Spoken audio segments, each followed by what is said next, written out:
السلام عليكم ورحمة الله تعالى وبركاته. عدنا إليكم من جديد مع معلومة جديدة من أجمل ما قرأت امبارح. هل تعرفون ما الفرق بين الغني والثري؟ يقال رجل غني ويقال أيضا رجل ثري، فما الفرق بينهما؟ هم يشتركان في شيء ويفترقان في شيء، أما الأمور المشتركة بين الرجل الغني والرجل الثري هو أن كلاهما عندهم مال كثير، يعني كلاهما عندهم أموال كثيرة. أما الشيء الذي يختلفون فيه هو أن الرجل الغني إذا فقد ماله لا يستطيع أن يصبح غنيا مرة أخرى.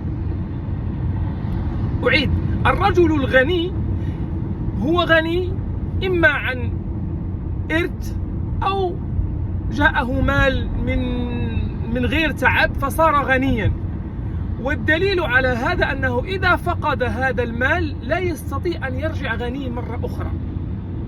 أما الرجل الثري هو الرجل الذي إذا افتقر صار ثريا مرة أخرى، يعني يستطيع من الصفر أن يكون ثروة أخرى، وإذا أخذت له هذا المال يستطيع أن يصبح ثريا مرة أخرى. لماذا؟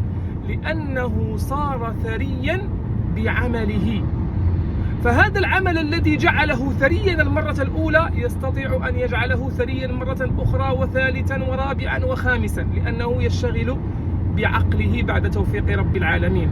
أما الرجل الغني فقد أتاه المال من إما عن إرث أو صفقة بالحظ فصار غنيا، لكن إذا أخذت له هذا المال وقلت له هل ممكن أن تصبح غني مرة أخرى لا يستطيع، لأنه لم يأتي بالمال من العمل. أحببت أن أشارككم هذه المعلومة، أحبكم في الله، والسلام عليكم ورحمة الله تعالى وبركاته.